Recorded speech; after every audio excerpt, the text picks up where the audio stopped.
सीधी तरह से बता दो कि तुम यहाँ क्यों आए हो, जेकी दादा ने गसीले लहजे में कहा। ठीक है, सुनो, मैं तुमसे चंद सवाल करना चाहता हूँ। अगर तुम इनके बिल्कुल ठीक जवाब दे दो तो मैं तुम्हें जिंदा छोड़ने की रियायत दूंगा और इस कमरे में तुम्हारी लाश कराकर अपने साथियों के साथ खामोशी से निकल जाऊंगा। इमरान ने कहा तो इसके लहजे में सख्ती थी। मेरी आज तक तुमसे टक्कर नहीं हुई है इमरान, इसलिए तुम मेरे सामने बढ़ चढ़कर बोल रहे हो। तुम शायद मुझे सिर्फ नाम या मेरी असल शक्लो सूरत से पहचानते हो, लेकिन तुम शायद मेरी ताकत से वाकिफ नहीं हो। मैं ताकत का देवता हूँ, मेरे नाम से बड़े बड़े काम उठते हैं। मैं ताकतवर से ताकतवर आदमी के सर पर सिर्फ एक मुक्का मारकर उसका भेजा पाश पाश करने में माहिर हूँ, इसलिए भूल जाओगे मैं तुम्हारे किसी सवाल का जवाब दूंगा, जेकी दादा ने इंतहाई सर्द लहजे में कहा। बहुत खूब, तुम मेरा नाम जानते हो, ये सुनकर खुशी हुई। और सुनो, मेरे पहले सवाल सुन लो, हो सकता है इन सवालों के जवाब देने में तुम्हारा कोई हर्ज ना हो। मेरा एक सवाल तो ये है कि तुम जेल में किस तरह फरार हुए, किसने तुम्हारी मदद की। दूसरा सवाल ये है कि तुम किसके लिए काम कर रहे हो और जिसके लिए काम कर रहे हो वो क्या करना चाहता है। क्या वो सरदारगढ़ में मौजूद है और वहाँ क्या खतरनाक खेल खेल रहा है। बस तुम मेरे इन सवालों के जवाब दे दो, मैं यहाँ से बगैर तुम्हें कोई नुकसान पहुँचाए खामोशी से चला जाऊंगा, लेकिन अगर तुमने हठधर्मी दिखाई तो मुझसे बुरा कोई नहीं होगा, इमरान ने सपाट और इंतहाई सर्द लहजे में कहा। सुनो मिस्टर इमरान, मैंने सुना है कि तुम बहुत बहादुर हो, जेकी दादा ने इसे तेज नजरों से घूरते हुए इंतहाई सख्त लहजे में कहा। मैं तो ऐसा नहीं समझता, इमरान ने कहा। मैंने यही सुना है, मैं तुमसे मुकाबला करना चाहता हूँ। मैंने तुम्हारी बहुत तारीफ सुनी है, लोग मेरे मुक्के की भी बहुत तारीफ करते हैं। क्यों ना आज दो दो हाथ हो जाएं। अगर तुमने मुझे गिरा लिया तो मैं तुम्हारे हर सवाल का जवाब बड़ी तफसील से दूंगा, वरना नहीं, इसने कहा।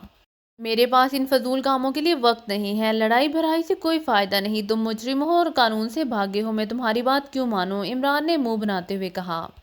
मैं समझ गया हूँ कि तुम हकीकत में बहादुर नहीं हो, नाम के बहादुर हो। तुम्हारे बारे में जो कुछ मशहूर है झूठ है, सब झूठ, जेकी दादा ने घराते हुए कहा। चलो, तुम ऐसा समझते हो तो समझते रहो, इससे मेरी सेहत पर कोई असर नहीं पड़ेगा। मुझे ये बताओ कि तुम मेरे सवालात के जवाबात दे रहे हो या नहीं, इमरान ने कहा। नहीं, जेकी दादा ने सख्ती से कहा। मुझे सख्ती पर मजबूर ना करो, इमरान ने कहा। यही तो मैं चाहता हूँ, तुम सख्ती करने पर मजबूर हो जाओ और मुझे भी अपने हाथ पैर हिलाने का मौका मिल जाए, जेकी दादा ने बड़े तंजिया अंदाज में हंसते हुए कहा। तुम यूं नहीं मानोगे, तुम मुक्के की बात कर रहे हो। अगर तुम मेरे जिस्म को भी हाथ लगा सके तो मैं तुमसे कोई सवाल नहीं पूछूंगा, आखिर इमरान ने भी तंग आकर कहा। बहुत हुई, ये हुई ना बात, जेकी दादा ने खुश होकर कहा और एक झटके से उछलकर खड़ा हो गया। इमरान भी उठा और इसने रिवॉल्वर सफ्तर की जानिब उछाल दिया। सफ्तर और जूलिया उठकर एक तरफ होकर खड़े हो गए, दोनों एक दूसरे पर हमला करने के लिए तोल रहे थे। अचानक जेकी दादा ने इमरान पर छलांग लगा दी। इमरान बिजली की सी तेजी से एक तरफ हट गया और जेकी दादा आगे निकलते चला गया, लेकिन उसने खुद को दीवार से टकराने नहीं दिया। बर वक्त संभल गया और पलटकर फिर हमला आवर हुआ। इस मरतबा इसने इमरान के सर पर मुक्का मारना चाहा था। सफ्तर और जूलिया खामोश तमाशाई बने खड़े थे। वो कर भी क्या सकते थे, क्योंकि इमरान की हिदायत थी कि जब दो अफराद का मुकाबला हो रहा हो तो दखल हरगिज ना दो, फतह या शिकस्त तक इंतजार करो। हाँ, कोई दूसरा दरमियान में टांग उड़ाने की कोशिश करे तो तुम इसकी टांग जरूर खींच लो। जेकी दादा ने इसके सर का निशाना लिया था, लेकिन हुआ ये कि इमरान झुकता हुआ यकलख चक्कर खा गया और जेकी दादा का मुक्का घूम कर रह गया। वो जला उठा। इसने आओ देखा ना ताओ खौफनाक अंदाज में इमरान पर छलांग लगाई, लेकिन ये छलांग इसे ले बैठी। वो दीवार से टकराने से खुद को ना बचा सका। इसके मुंह से एक भयानक चीख निकली और वो बेदम होकर रह गया। उसने उठने की कोशिश की, लेकिन इमरान तेजी से आगे बढ़ा और इसने जेकी दादा की गर्दन पर पैर रखा और दूसरे लम्हे माहौल जेकी दादा की कर्ब अंगेज चीखों से गूंज उठा। इमरान ने बूट की नोक से इसकी गर्दन की एक रग मरोड़ दी थी। जेकी दादा इमरान के पैर के नीचे मछली की तरह तड़प रहा था। इसने दोनों हाथों से इमरान की टांग पकड़ ली थी और इसे अपनी गर्दन से हटाने की कोशिश कर रहा था, लेकिन इमरान के सामने भला इसकी ताकत क्या हैसियत रखती थी। वो इमरान की टांग एक इंच भी ना हिला सका। हटाओ अपनी टांग, मेरी गर्दन से हटाओ, ये दर्दनाक अजाब है, मैं इससे नहीं सह सकता, खुदा के लिए हटाओ ये मेरी गर्दन से टांग, जेकी दादा ने हलक के बाल चीखते हुए कहा। आप तुम मेरे सवालों के जवाब दो, क्योंकि तुम शर्त हार गए हो, इमरान ने इंतहाई सर्द लहजे में कहा। देता हूँ, मैं तुम्हारे हर सवाल का जवाब देता हूँ, मगर ये अजाब, मुझे इस अजाब से निजात दिलाओ, मैं मर जाऊंगा, इसने चीखते हुए कहा। तो इमरान ने इसकी गर्दन पर पैर का दबाव कदरे कम कर दिया। पैर हटाओ, मुझे खड़ा होने दो, मैं सच कह रहा हूँ, मैं तुम्हें सब कुछ बता दूंगा, प्लीज, जेकी दादा ने कहा। तो इमरान को इसके लहजे में सच की झलक दिखाई दी। उसने अपनी टांग उसकी गर्दन से हटा ली। जेकी दादा फौरन पीछे हटा और दोनों हाथों से अपनी गर्दन मसलता हुआ एक झटके से उठा और पीछे हटता हुआ دیوار سے جا لگا۔ اف کس قدر خوفناک عذاب تھا، اس نے خوف بھرے لہجے میں کہا اور جیب میں ہاتھ ڈالا تو عمران کے اعصاب تن گئے۔ لیکن دوسرے لمحے وہ مطمئن ہو گیا کیونکہ اس نے جیب سے رومال نکالا تھا اور پھر وہ رومال سے اپنے چہرے پر آیا ہوا پسینہ صاف کرنے لگا۔ اب یہ ساری اداکاری چھوڑو اور مجھے میرے سوالوں کے جواب دو، عمران نے گھرا کر کہا۔ دیتا ہوں، جیکی دادا نے کہا اور اس نے رومال دوبارہ جیب میں ڈال لیا۔ رومال جیب میں ڈالتے ہی اس نے چیری سے جیب سے ہاتھ نکالا اور دوسرے لمحے اس نے زور سے کوئی چیز ہاتھ سے نکال کر عمران کے قریب فرش پر گرا دی۔ ایک زوردار دھماکہ ہوا اور دوسرے لمحے کمرہ کثیف دھوئیں سے بھرتا چلا گیا۔ عمران نے بوکھلا کر فوراً اس طرف فائر کیا جس طرف جیکی دادا کھڑا تھا۔ جواب میں جیکی دادا کی کوئی آواز سنائی نہ دی۔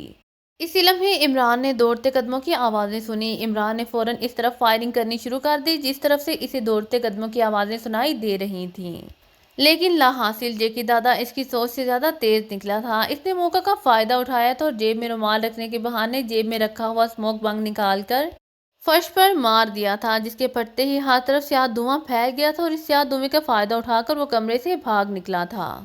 چند ہی لمحوں بعد کمرے میں موجود سیاہ دھواں زائل ہو گیا۔ کمرے میں جولی اور صفدر ساکت کھڑے تھے لیکن جیکی دادا وہاں سے غائب ہو چکا تھا۔ ابھی وہ زیادہ دور نہیں گیا ہوگا، پکڑو اسے، عمران نے چیختے ہوئے کہا اور ساتھ ہی وہ بھی تیزی سے بیرونی دروازے کی طرف دوڑا۔ صفدر اور جولیا بھی اس کے پیچھے لپکے۔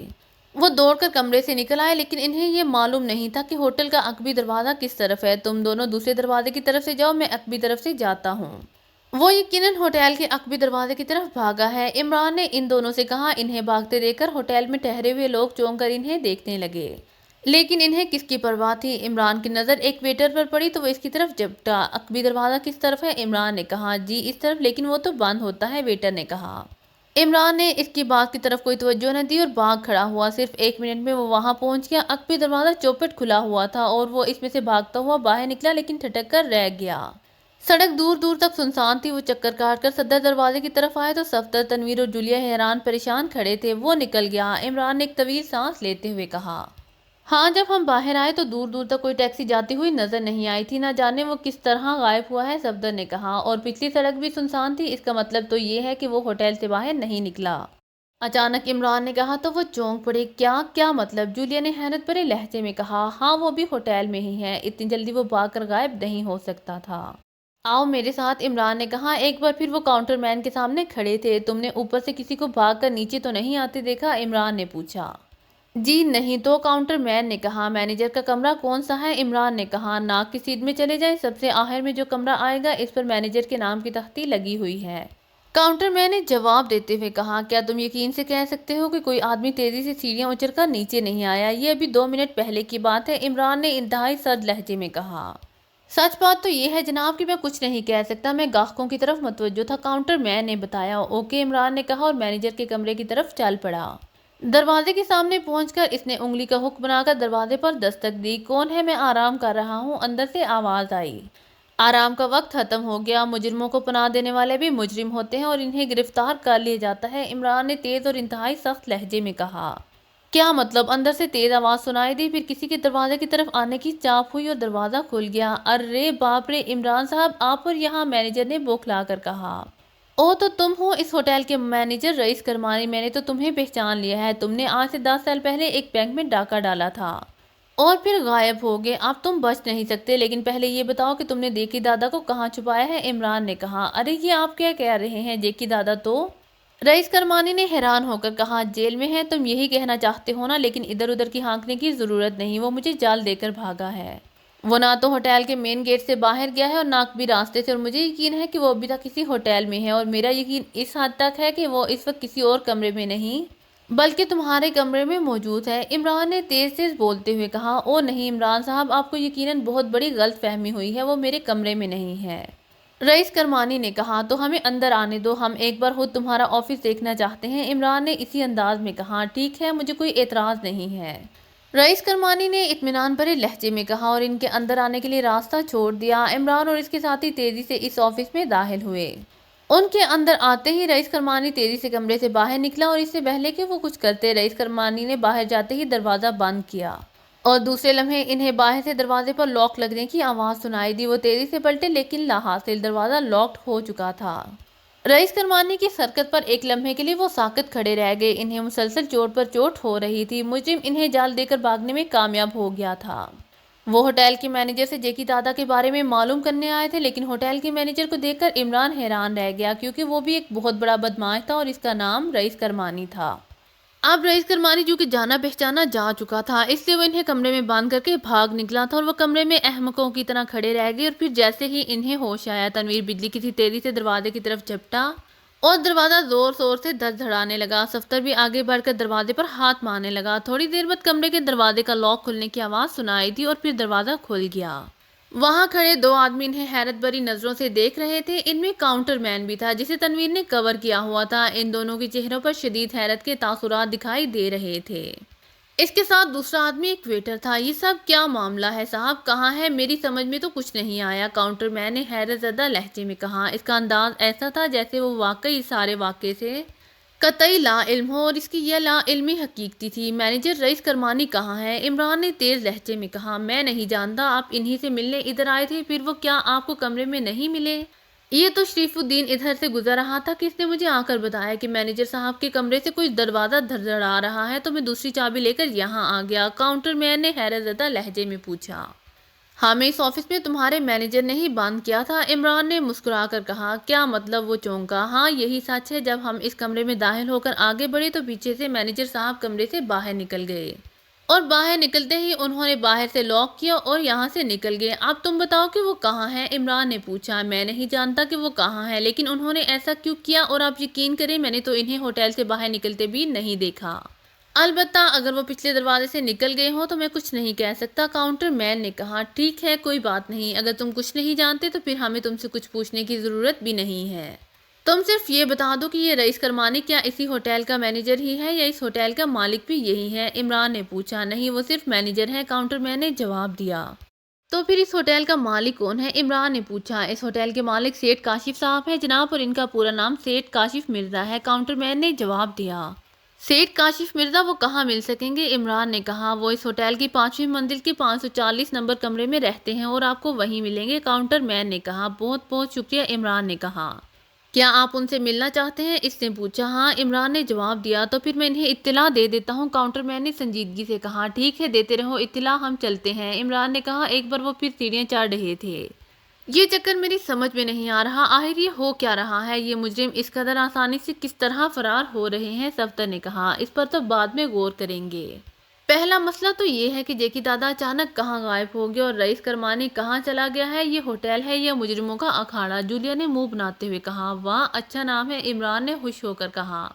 कौन सा नाम? सफ्तर ने चौंक कर पूछा। यही मुजरिमों का अखाड़ा, इमरान ने कहा। तो वो सब मुस्कुरा दिए। फजूल बातें ना करो, हालात बहुत अजीबो गरीब हैं, हम न जाने किन चक्रों में उलझे हुए हैं, जूलिया ने मुंह बनाते हुए कहा। वो बातें करते हुए सीढ़ियां चढ़ रहे थे और फिर कुछ ही देर में वो 5वीं और होटल की आखिरी मंजिल पर पहुंच गए। सामने राहदारी थी जिसके दोनों अतराफ कमरे बने हुए थे। वो तेजी से इस राहदारी की तरफ बढ़ते चले गए। बस आप चुप रहो, हम 5वीं मंजिल पर पहुंच चुके हैं, इमरान ने कहा। लेकिन यहाँ कहाँ लिखा है कि 5वीं मंजिल पर बोलना मना है? सफ्तर ने मुस्कुराते हुए कहा। हाँ, वाकई कहीं नहीं लिखा, इसलिए मैं वाकई किसी के बोलने पर पाबंदी नहीं लगा सकता, इसलिए बोलते रहो, इतना बोलो कि बोल बोल कर थक जाओ, इमरान ने मुंह बनाकर कहा। तो वो तीनों हंस पड़े। अब देखते हैं होटल के मालिक से मिलकर क्या पता चलता है, जूलिया ने कहा। आखिर वो कमरा नंबर 540 के सामने पहुंच गए। इसके दरवाजे पर सेठ काशिफ मिर्जा के नाम की तख्ती लगी हुई थी। कोने में घंटी का बटन भी था। इमरान ने घंटी बजाई। चंद लम्हों बाद ही दरवाजा खुल गया और उन्होंने देखा अधेड़ उम्र का एक आदमी इनके सामने खड़ा था। इस आदमी के चेहरे पर लंबी सी दाढ़ी थी जिसके आधे बाल सफेद थे। इसकी आंखों पर बड़े बड़े ऐनक शीशों वाली थी जिस पर नरमी और शराफत के तासुरात थे। काउंटर मैन ने बताया है कि आप अली इमरान साहब हैं, सेंट्रल इंटेलिजेंस के डायरेक्टर जनरल अब्दुर्रहमान के साहबजादे। आपको देखने का बहुत शौक था, मेरी खुशकिस्मती है कि आप खुद ही तशरीफ ले आए, सेठ काशिफ मिर्जा ने हाथ मिलाते हुए कहा। जी हाँ, मेरा नाम अली इमरान है, इमरान ने कहा। और ये आपके साथी हैं शायद, सेठ काशिफ मिर्जा ने इन तीनों की तरफ देखते हुए कहा। इसने सफ्तर और तनवीर से हाथ मिलाया और जूलिया की तरफ देखकर सर हम करके हिला दिया और इन चारों को अंदर आने का इशारा किया। वो चारों अंदर आ गए। कमरा नहायत शाहाना अंदाज में सजा हुआ था, जहां जरूरत का हर सामान मौजूद था। कमरे में मौजूद फर्नीचर भी नया और नहायत कीमती मालूम हो रहा था। सेठ काशिफ मिर्जा ने इन्हें साइड पर पड़े हुए सोफा पर बिठाया और खुद भी इनके सामने बैठ गए। जी ये तीनों मेरे साथी हैं, इमरान ने इसी अंदाज से कहा। आप तो इनसे मिलकर खुशी हुई, खैर फरमाएं, मैं आपकी क्या खिदमत कर सकता हूँ? सेठ काशिफ मिर्जा ने कहा। क्या आपको अभी थोड़ी देर पहले का वाकया मालूम है? इमरान ने पूछा। कैसा वाकया? मैं नहीं समझा। इसके लहजे में हैरत थी। इमरान ने इन्हें सारी तफसील बता दी, जिसे सुनकर सेठ काशिफ मिर्जा हैरान रह गए और इनके चेहरे पर गुस्से के तासुरात नुमायां हो गए। ये आप क्या कह रहे हैं? रईस करमाने की ये जुर्रत? और क्या कहा आपने? और वो भी एक नामी बदमाश है? ये कहते वक्त सेठ काशिफ मिर्जा के चेहरे पर हैरत के तासुरात उभर आए। जी हाँ, शायद आपको ये बात मालूम नहीं थी, इमरान ने जवाब देते हुए कहा। नहीं जनाब, बिल्कुल नहीं। यकीन करें, अगर मालूम होती तो मैं कभी भी इसे मुलाजिम ना रखता, सेठ काशिफ मिर्जा ने कहा। रईस करमानी कब से आपके पास मुलाजिम था? इमरान ने पूछा। 6 माह पहले से। इसी वक्त मेरा मैनेजर बीमार हो गया, इसने तवील अरसा के लिए छुट्टी ले ली, फिर अचानक हार्ट फेल होने से वो फोत हो गया, सेठ काशिफ मिर्जा ने बताया। क्या कहा? हार्ट फेल हो गया? इमरान के मुंह से निकला। सफदर, तनवीर और जूलिया भी हैरान रह गए थे। जूलिया के फ्लैट में एक आदमी हार्ट फेल से मर गया था और मरने वाले का अपना बयान ये था कि इसे जहर दिया गया है। इसी तरह सरदारगढ़ की पहाड़ियों में मरने वाला फौजी भी हार्ट फेल से मरा था। जी हाँ, मैंने मैनेजर की पोस्ट के लिए अखबार में इश्तहार दिया था। जितने लोग भी इंटरव्यू देने आए, इनमें से मुझे रईस करमानी ही मुनासिब आदमी मालूम हुआ। इसके पास अच्छी कारकर्दगी के सर्टिफिकेट भी थे और बतौर जमानत जमा कराने के लिए रकम भी थी, इसलिए मैंने इसे मुलाजिम रख लिया। अब मुझे क्या मालूम था कि वो गुंडा और बदमाश है? अगर मुझे मालूम होता तो मैं इसे होटल में भी घुसने ना देता। सेठ काशिफ मिर्जा के लहजे में रंज और गुस्से का गहरा तासुर था, जिसे इमरान और इसके साथी महसूस किए बिना ना रह सके। खैर कोई बात नहीं, मैं चाहता हूँ कि इसे सारे होटल में तलाश कर लिए जाए, रईस करमानी को भी और जेकी दादा को भी। और हाँ, एक और बात, जेकी दादा इस होटल में रहायश पजीर थे, क्या आपको इस बात का इल्म था? इमरान ने पूछा। जी हाँ, आप इसे मेरी बुज़दिली समझ लें, मैं इससे बहुत डरता हूँ, लेकिन जब से इसने कमरा लिया है हमें कुछ नहीं कहा और मैंने भी सोच लिया एक कमरा देकर अगर इसकी शर से निजात मिल जाती है तो ये महंगा सौदा नहीं। सेठ काशिफ ने कहा। ओके, अब आपको इससे डरने की ज़रूरत नहीं है क्योंकि वो कमरा खाली हो चुका है, इसे अब आप किसी को भी किराए पर दे सकते हैं। अब रईस करमानी और जेकी दादा यहाँ वापस नहीं आएंगे, इमरान ने कहा। ओ बहुत खूब, ये तो बहुत ही अच्छा हुआ, सेठ काशिफ मिर्जा ने खुश होकर कहा। मैं और मेरे साथी इस होटल की तलाशी लेंगे, उम्मीद है इसके लिए आप हमसे ताउन करेंगे, इमरान ने कहा। जी हाँ, क्यों नहीं, आप सारे होटल की तलाशी ले सकते हैं, मुझे भला इस पर क्या एतराज़ हो सकता है? सेठ काशिफ मिर्जा ने कहा तो इमरान ने अपने साथियों को इशारा किया और फिर उन्होंने नहायत बारीक बीनी के साथ होटल के एक एक कमरे और एक एक हिस्से की तलाशी लेनी शुरू कर दी, लेकिन ना तो इन्हें रईस करमानी का कुछ पता चला और ना जेकी दादा का। यूँ लग रहा था जैसे इमरान का अंदाज़ा गलत हो और वो दोनों होटल से निकलकर फरार हो चुके हों। सेठ काशिफ मिर्जा इनके साथ साथ था। उन्होंने सेठ काशिफ मिर्जा से इजाज़त ली तो इन्हें होटल से बाहर तक छोड़ने में आया। मुझे बहुत अफसोस है जनाब कि वो दोनों फरार होने में कामयाब हो गए, सेठ काशिफ मिर्जा ने कहा। कोई बात नहीं, इसमें तो आपको कोई कसूर नहीं, इमरान ने मुस्कुराते हुए कहा। लेकिन ये सब कुछ मेरी वजह से हुआ, ना मैं रईस करमानी को मुलाजिम रखता ना ऐसा होता, सेठ काशिफ मिर्जा ने कहा। ओ आप इसकी फिक्र ना करें, आपको क्या मालूम था कि रईस करमानी कौन है? इमरान ने कहा और फिर वो होटल के हाथे से बाहर आ गए। इमरान ने जेब से सेल फोन निकाला और तेजी से नंबर प्रेस करने लगा। अगर आपको मेरी वीडियो पसंद आए तो please like, share and subscribe करना मत भूलिएगा। जज़ाकल्लाह।